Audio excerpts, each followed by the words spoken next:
Hello and welcome to Castanet's Week in Review. I'm Jen Zielinski. Our top story.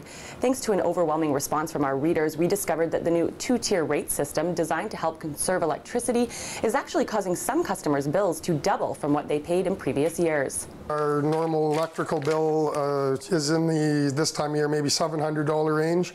And this current bill that came that's due March 18th is, with the HST and everything, is $924.68. The system was implemented back in July by the BC Utilities Commission, and while the average customer is said to use between 2,100 and 2,500 kilowatt hours, anyone who uses more than 1,600 kilowatt hours is charged extra. This week, police announced the arrest of 3 men in connection with the 2011 gangland shooting death of Jonathan Bacon. Jujar Kun, 25, Michael Carey Hunter-Jones, 25, and Jason Thomas and McBride, 37, were all charged in connection with the incident that took place outside the Delta Grand Hotel here in Kelowna. A man charged with lighting his friend on fire was sentenced to 18 months after previously pleading guilty.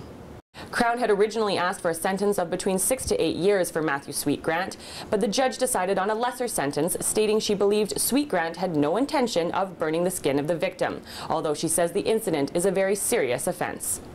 The daughter of Kelowna RCMP Superintendent Bill McKinnon has pled guilty to drug trafficking charges. Lisa McKinnon will serve 7 months for her role in a dial-a-dope operation, which included crack cocaine and heroin.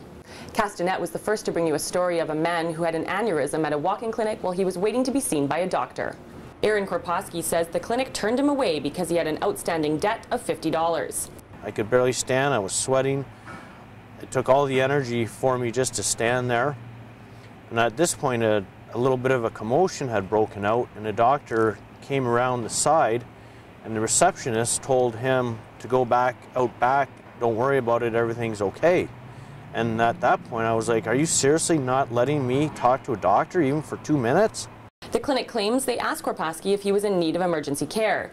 He said no, and then they offered him an ambulance, which he declined.